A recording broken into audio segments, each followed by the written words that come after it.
Q&A show, and today is a Q&A Weekends episode where we answer your question right here on the show. If you have a question you want to ask us, just email us at contact@100mba.net, or you can send me a tweet on Twitter. My handle is BizRepublic, B-I-Z Republic. As always, I'm your host, your coach, your teacher, Omar Zenhom. I'm also the co-founder of the $100 MBA, a complete business training and community online.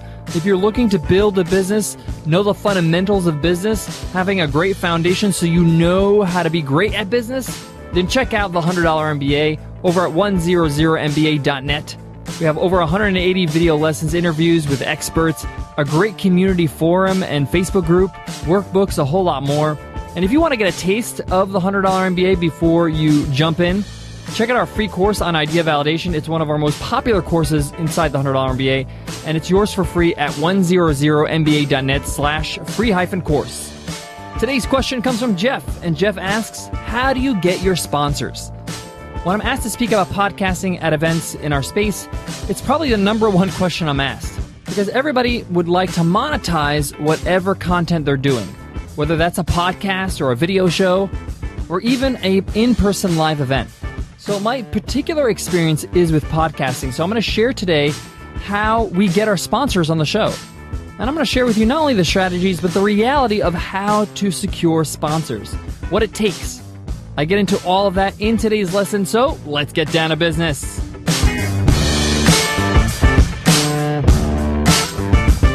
Today's episode of the $100 MBA show is sponsored by Braintree.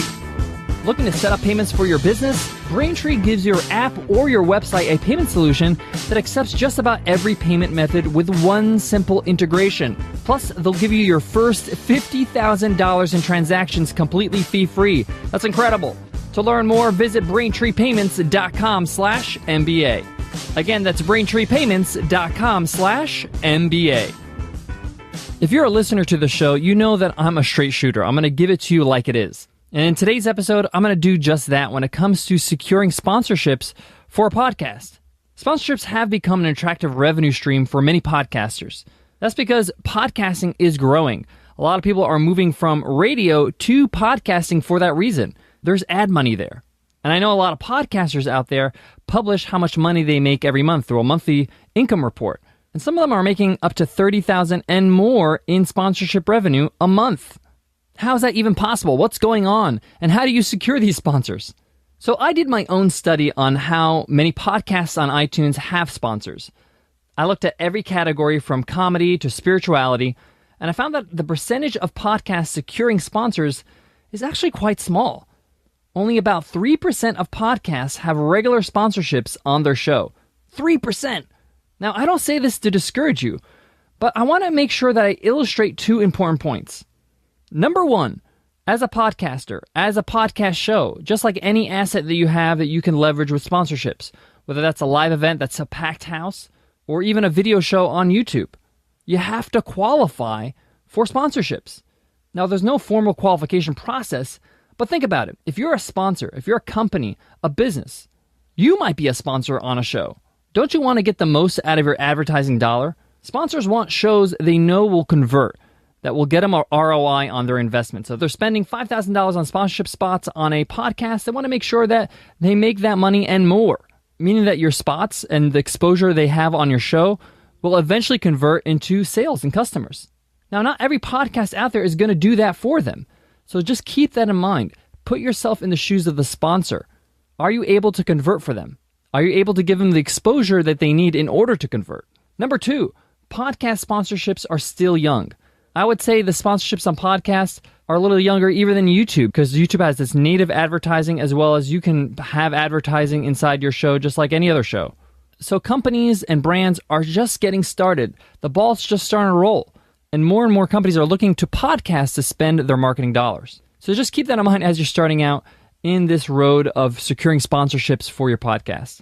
So I'm going to give you a few steps when it comes to securing sponsorships for your podcast. And this is what we do on the $100 MBA show. Step one for us was creating a show worth sponsoring.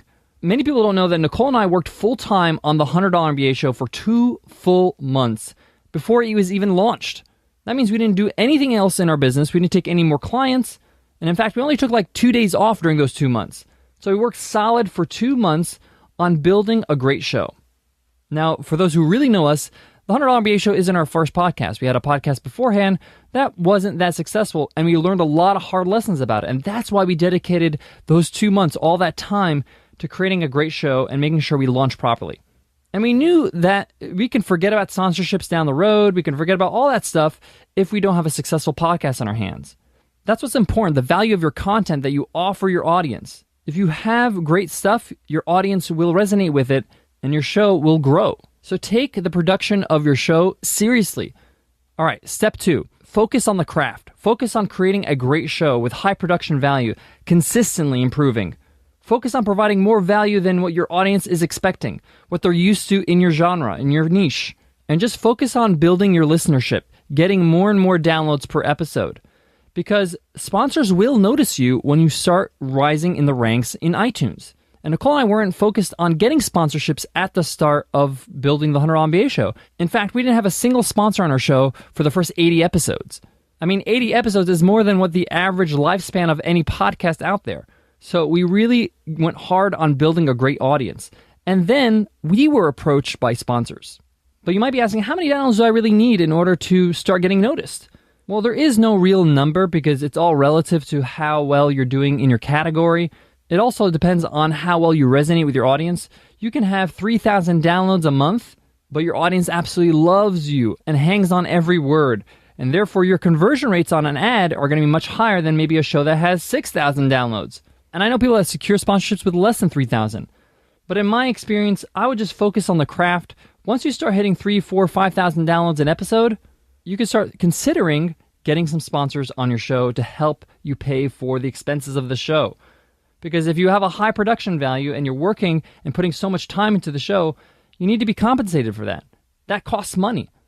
Step 3, securing sponsorships. So there's 2 ways you can secure sponsorships. I mean, there's other ways as well, but these are the 2 major ways. One, you can go out and you can approach sponsors or sponsors approach you and you can work directly with the sponsor. We've done this before in the past and we still do. Now, this is a little bit extra work for you because you got to negotiate a rate. You have to go in back and forth and negotiate the read, the actual words that you say on the mic. You got to invoice them. You have to give them receipts. You have to follow up with them and let them know like how well did the show do and how many downloads did their episode get. So there's a lot more legwork when you're working directly with the sponsor. But you probably will secure more dollars if you work directly with the sponsor. You have a higher chance of securing more dollars, I should say. The other option is working with an agent, a sponsorship agent who takes care of all of that for you. They provide you the reads straight from the actual sponsor. They secure the spots for you and they get a commission. Now, that percentage commission is negotiable and it's different for every different agent. We use Midroll, which is our agent, and we absolutely love them. They secure most of our sponsorship spots, and we highly recommend them. And what we love about them is that they will not secure sponsors that don't fit with your show. You actually get to choose which sponsors you want to work with and which ones you don't. So depending what's on your plate, if you're busy running your business and you don't have time to negotiate deals with sponsors, then maybe having an agent is a good idea. But if you do have the time to negotiate it and maybe you want to kind of just try it out, and I actually recommend that you do negotiate a couple deals with sponsors just so you know the actual procedure and then get your feet wet, then go ahead and you can approach sponsors directly. Which sponsors do you reach out to?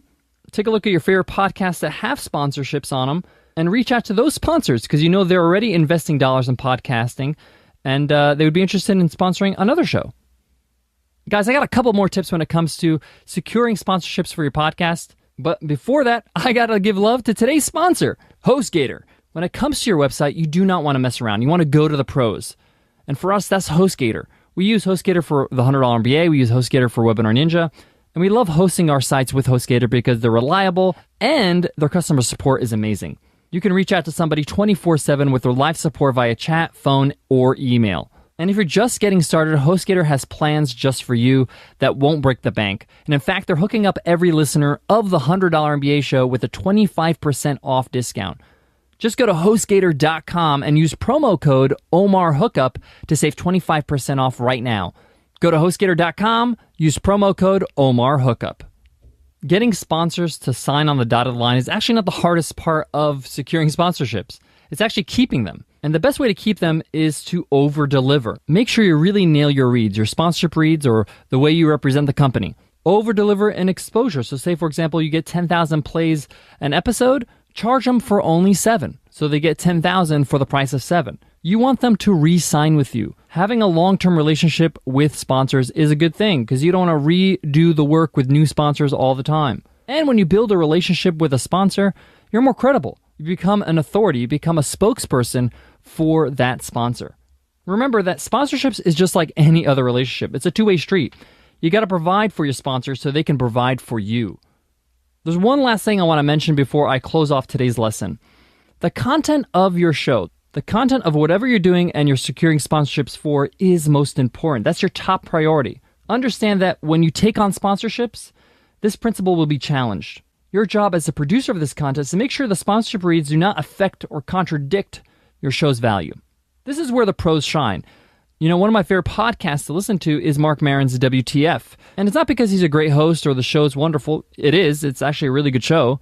But I actually listen because he's fantastic at sponsorship reads. To me, he's a master. And actually, his sponsorship reads add value to the show. They're fun. So don't forget, what matters most is the quality of the overall show. Guys, if you want to learn more about sponsorships or securing sponsors for a podcast in particular, I wrote a full-length blog post about it and even give you our own sponsorship guide that we give sponsors so they know how to secure sponsorships with us. And we'll put it into today's show notes, and you can check that out at 100mba.net/MBA434. All right, guys, that wraps up today's lesson. If you have 2 minutes after this show, do me a solid and leave us an iTunes rating and review. Even if you just write a one-line review, it makes a huge difference for us and the show. It helps other people learn more about the show. It helps us get more exposure on iTunes. And it's the biggest compliment you can ever give us.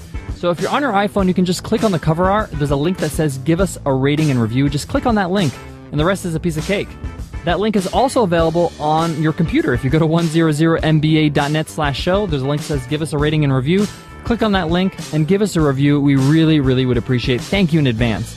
And if you've already given us a review, thank you. We really appreciate it. And everybody who leaves us an iTunes rating and review enters our weekly random draw to win a lifetime membership to the $100 MBA Training and Community. All right, guys, that wraps up today's lesson, but I want to leave you with this. The best advice I can give you, and the advice I try to follow with the $100 MBA show, is just focus on the craft. Focus on becoming the best podcaster, the best host, the best whatever you do when you're securing sponsors. I'm talking about not only the content of what you deliver, but the way you deliver it, your performance. And when I say performance, I'm not talking about acting or dancing. I'm talking about how you perform. Are you performing well on your show? Is it an enjoyable experience for your audience? Are you taking the time to plan and research so your show suits your audience perfectly? Every time I get on the mic, every time I get on the computer and work on the $100 MBA show, I'm keeping this in mind. I'm trying to up my game constantly. And I know if I just focus on that, everything else will follow. The business will follow, the sponsorships will follow, because you simply can't ignore good work. All right, guys, I hope that helps, and I hope to see you in tomorrow's episode, another Q&A weekend, where we answer the question, my business is doing well, but I don't feel fulfilled. What do I do? We get into it tomorrow. I'll see you then, guys. Take care.